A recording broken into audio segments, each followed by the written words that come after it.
Many of my coaching clients come to me after they've had a psychedelic experience and they say, like, Virgo, why am I not trusting myself? Like, there's this deep self-doubt that's emerging after psychedelics. And this is what I want to go into in today's video, is that why we're not trusting ourselves after psychedelics. That's a mushroom, by the way. Maybe we can make it a bit nicer. And what we can do about that. How we can actually build trust to live what we saw on our Monday morning after the ceremony has ended. No matter if you've had a ceremony like 2 days ago or 2 years ago, this theme is related to all of these experiences and the gap that's building within you that makes you feel this little ick of like, there is something more, but I'm somehow not living it. I've had the experience, but now what? Right? And I want to start with a little story. Like a couple months ago, probably almost like a year ago, I had a very profound ayahuasca experience. I had quite a few profound ayahuasca experiences, but ayahuasca showed me in that experience that I want to value the divine. Like, spirituality is the most important thing for me in life. So I want to integrate that by having a sacred hour, to honor that in the morning, to wake up and honor the divine and pray and connect with myself, be in nature, remember what I have been shown. And for a while that worked quite well. I was like, this is gonna be the thing that I'm gonna be integrating in my life. But you know what happened? After a couple weeks, I came back and I woke up one morning and I was on my phone. And I was like, what am I doing? Right? It brought me back to my phone. And I was still not living the sacred hour. Another kind of like more productive distraction was work. I was working first thing in the morning, still not honoring the sacred hour. And the same can apply for, right, self-love. Another journey showed me self-love. But after a while, me having the nourishment and the cultivation of that self-love in the forefront of my awareness, it slipped away. And I was back in old habits and in my old environment. And I lost the realization. And the question that kept coming up for me was, what am I doing? Like, why can't I live what I saw? Which brings me to the patterns of the feelings that were arising and that are arising for quite a few people after psychedelics.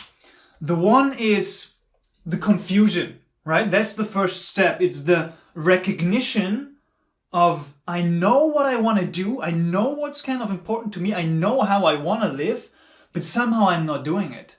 And I don't know why. Like, I literally don't know why.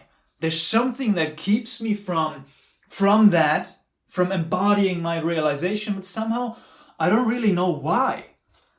And that somewhat after a while leads to self-doubt creeping in, especially when you go into further and further experiences. It's that question of like, maybe I'm not capable, am I not ready, am I not worthy of embodying that realization, of really living in alignment, of really loving myself, of really following through on the value of honoring the divine, right? Am I not capable of it? Or was that just like an illusion? It's now a distant memory. Was it even real, right? What the psychedelic experience showed me. And that weight of the self-doubt is really bringing us to shame. It's a very quiet shame that we're not sharing with anyone because we're processing, we're healing, we've had the psychedelic experience, right? And that there's a certain pride in that, but not being able to live from that place on a moment-to-moment basis, on our Monday morning, in the environment that we find ourselves in, we carry this quiet shame. And it's heavy, you know? It's the weight of not living up to what you saw. And it's a sticky emotion. And there are 3 traps that many people fall into when they feel these emotions, when they move through the process of confusion, self-doubt, and shame. And the first trap is another ceremony. I don't know what I want to draw, maybe another mushroom, right? It's going back to the wishing well, going back to the altered state. And there's nothing wrong with continuing your psychedelic explorations per se. Like this whole channel is called Psychedelic Actualization, and we can, and I believe we even should to a certain extent go into further experiences. But what's the trap here is that the motivation and the intention of going into another ceremony is fueled by a silent hope. A silent hope that the next ceremony is going to fix that we can't live what we saw. The next ceremony is going to bring us the breakthrough that's needed for embodiment. Right? That silent hope that comes from these fuels our intentionality to go into another ceremony, and that's the trap. Another trap is more theory. That's a brain, by the way. But more theory means basically researching more. So we know that we want to honor the divine, so we read another scripture, we watch another podcast, we just gotta conceptually understand a little bit more, right? A little bit more understanding, a little bit more insight, a little bit more information.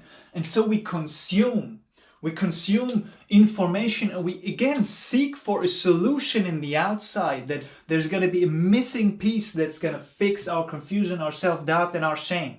That's going to fix the problem that we're not living up to what we know is possible. But even that can become a loop in and of itself, just as another ceremony is. And another trap that I see is let's call it a broken heart. It's basically attachment. So it's attachment to the memory. It's attachment to the realizations that we've already had. It's the dwelling in the remembrance, but not on a embodied basis, but on a conceptual basis of I don't like my life right now. I don't like who I am right now. But when I am in psychedelic space, all the bliss, right? All the potential, all the healing, all of that, the attachment to the memory of the psychedelic high and of the potential keeps us from actually living into it. Okay? So these are the traps that people fall into. And the cause of that is a lack of structure. Okay? So many people lack structure in their life, and that leads them to fall into this cycle and to keep being stuck here in this cycle. So when you come out of a psychedelic journey, right, you knew what you wanted to do. Right? You had the insight, you saw the truth, you felt it in your psychedelic experience. The medicine brought you clarity, but then Tuesday morning came about, you're back in your environment, right? You're back in your old structure. And that structure, that environment that you find yourself in, the job that you go to, the people that you surround yourself with, and even the habits and the behaviors that you automatically follow through on a daily basis, keeps you coming back. And in the ceremony, you made a promise to yourself of, I'll never be the same. I'll change this. I'll do this. I'll forgive this person. I'll call this person, right? I'll be a greater version of myself.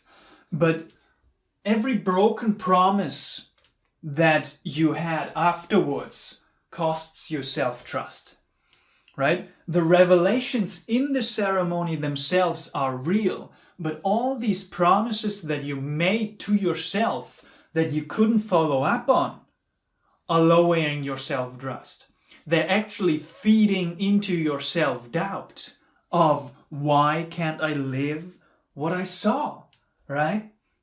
And that's the tricky, delicate balancing act of working with psychedelics, right? They show us a potential so great that it's difficult to integrate into our human existence on this earth. And I just want to say that there's nothing wrong with you. There's nothing wrong with that per se, right? Because the difficulty in integrating these deep expanded states of consciousness is not a bug, but it's a feature. It's the struggle of the human experience. We're here to challenge ourselves to learn. We are this perfect mess that we are. And nobody's got a clue what's going on. And nobody's following through on all their promises that they've made to themselves in psychedelics.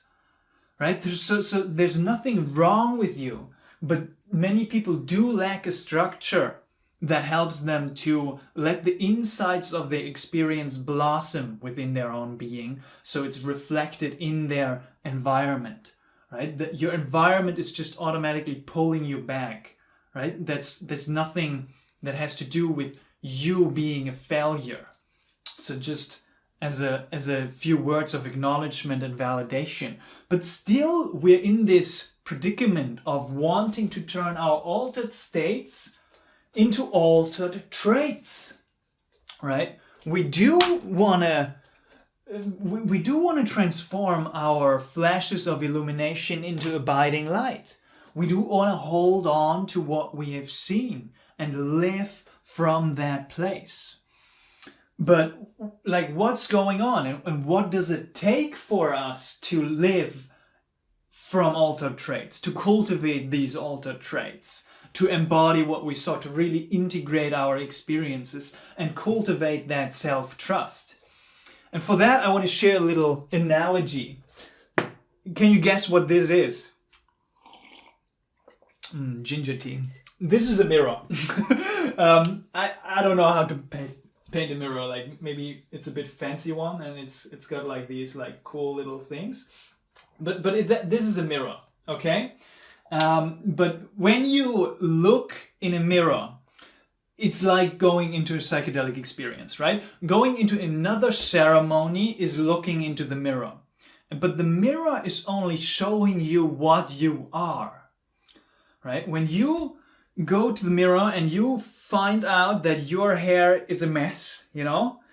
And then you leave the mirror and you think, damn, my hair is still a mess. You see the trap of going into another ceremony. You don't go back to the mirror and ask the mirror of like, hey man, you still haven't fixed my hair. Like, can you fix it? And you look into the mirror again and you see like, oh damn man, my hair is still a mess. The mirror is not gonna fix your hair. Just as a ceremony is just not gonna cultivate these altered traits.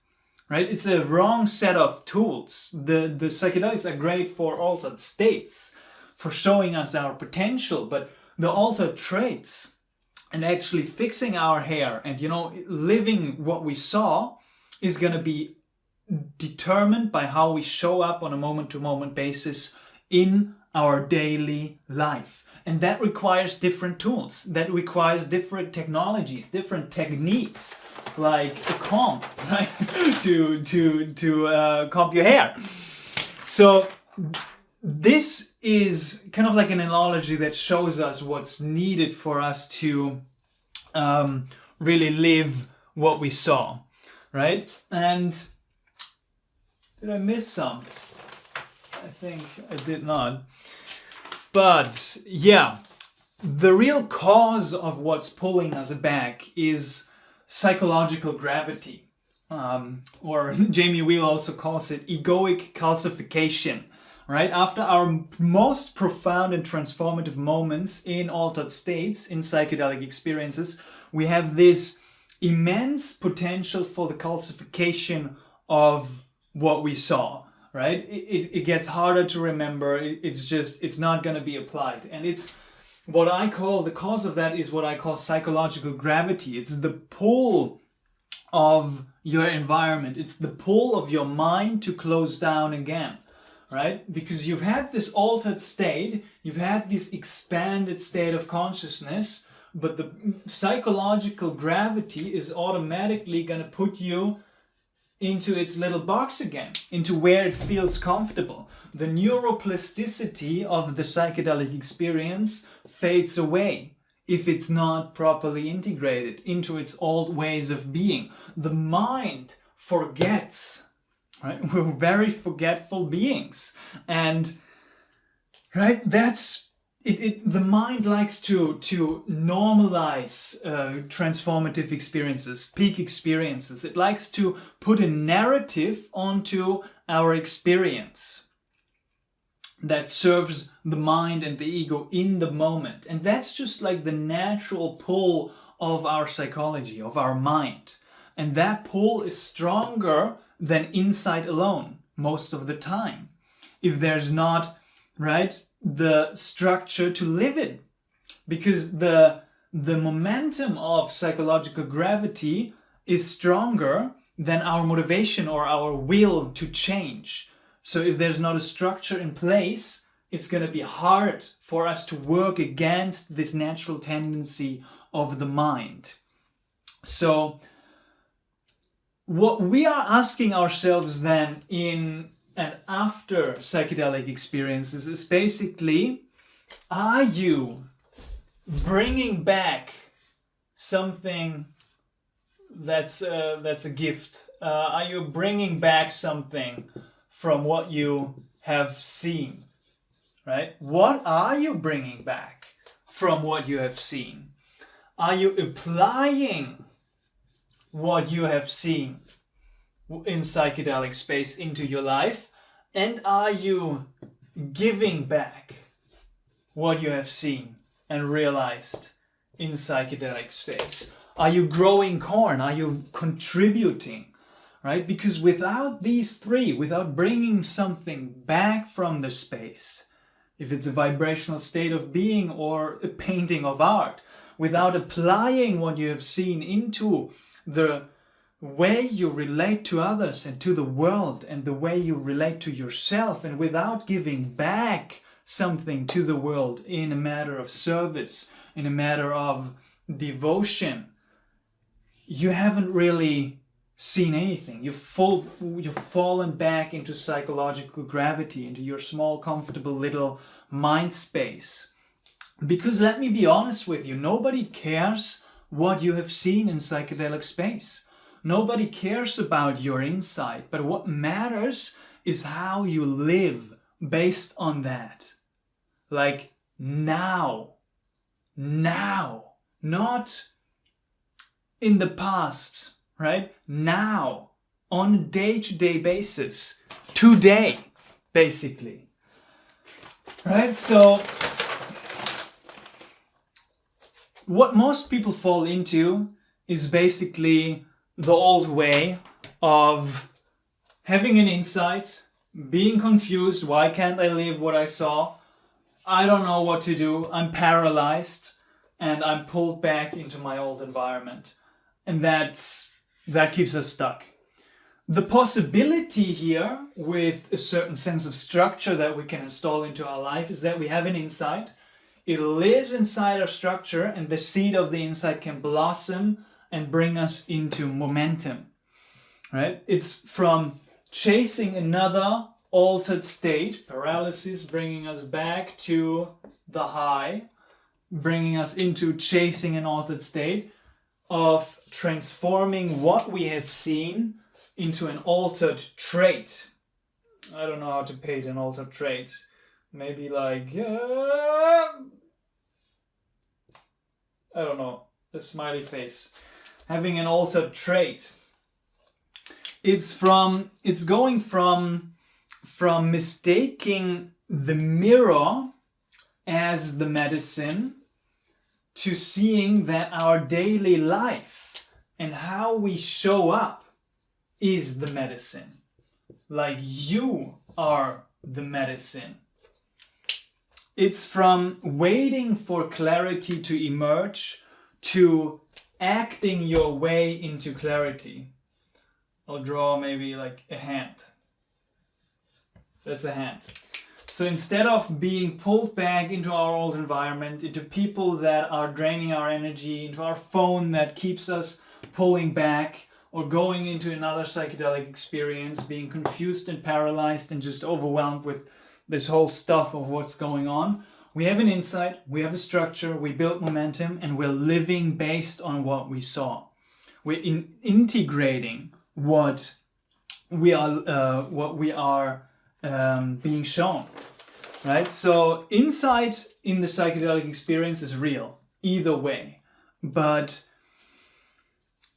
landed in the same container of our old life, of our old structure, it fades away. It has nowhere to live. But if we have a container in which our insight can live, right, it can blossom, and that can radiate out into the environment. But it needs a structure to live in. All right? And our self-doubt is just going to be fed, right, through these things, through our old environment, through our old patterns, through the overthinking, through everything that pulls us down. It's being kept intact and being fed by our old patterns. So what can we do to actually build self-trust? Let's see. So what actually builds self-trust is a couple things. But first, I want to share a little principle that you can live by that helps you to cultivate self-trust, that makes the whole premise of the journey of cultivating self-trust much more smooth. And that is that curiosity heals what judgment wounds.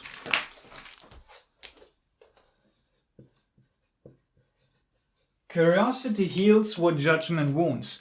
Actually, I would even go further and say that curiosity heals judgment. Okay? It eradicates judgment. And that is key in our journey of cultivating self-trust, because self-judgment feeds self-trust. Self-judgment erodes self-trust. Self-judgment is feeding our self-doubt. But curiosity and approaching everything from this open, playful, curious space that we are almost sometimes embodying in psychedelic journeys as well, it heals judgment. It heals where judgment wounds us. And that is allowing us the premise for a smooth journey into self-trust. And that journey into self-trust, held by kindness and compassion towards ourselves, is the journey of building integrity. Integrity. Still learning how to use this flip chart. But it's the journey towards integrity, right? That's what's really going to build self-trust. So integrity is basically our own outer life and our actions and behaviors in the world reflecting our inner knowing, reflecting what we know deep inside. It's an act of alignment, right? It's instead of another broken promise. And building integrity happens through 3 steps. One is going to be figuring out what's most important to us. And we can do that through looking at our psychedelic experiences. We can look at what the psychedelics showed us of what's really important to us. Because you cannot bring integrity to values you haven't named. So the job here that we have is to define and nail down what's most important to us. It's to be clear about our top 5 core values. That's the exercise that I take all my coaching clients through, because it's such a fundamental pillar of building self-trust in a way that honors truth, right? Integrity is alignment with truth. And what we are here to do is to figure out what's truly important to us, like what's authentically important to us, not what the environment and our old parents have, or culture or society has put onto us, or what we think is important based on what this spiritual teacher said or based on what this colleague said, but what's truly authentically important to us, right? And based on our top 5 core values, what we can do is to have micro commitments, right? Micro commitments speak to action. And it's action, and it's almost like little promises that we can keep.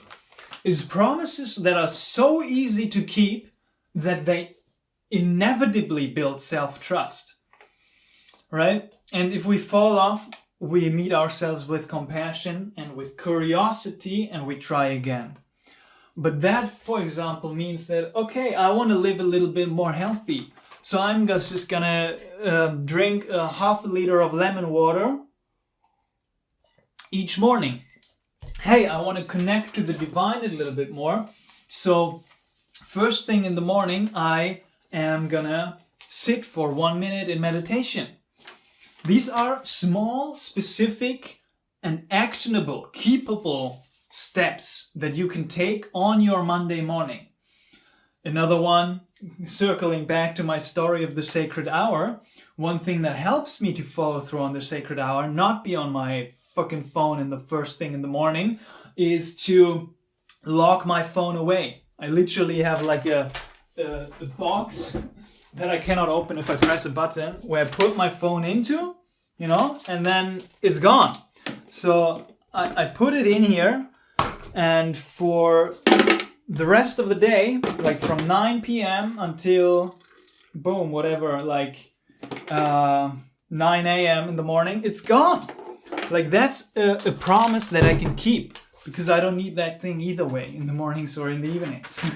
Right? These are micro commitments that allow us to build self-trust, because when we're following through on a value-based boundary, we're getting into momentum. We're building a structure that allows the inside of our experience to become embodied. And the third step is an environmental shift. So that requires awareness, right? But you might already be aware, if you've been in this cycle of confusion, self-doubt, and shame already, of what in your environment is keeping you from living in integrity, right? And I just invite you to ask yourself that question, like, what in my environment works against what I know to be true? Like, and then based on that, like, what vision emerges for you of what's possible in an environment that's more aligned? Like, what's the vision of where you can see an aligned environment? And based on that vision of environmental alignment, of looking at the relationships, the place, everything in your life that impacts your integration, based on that, what vision is emerging for you? Like, where do you want to go? What do you want to do and achieve? All right.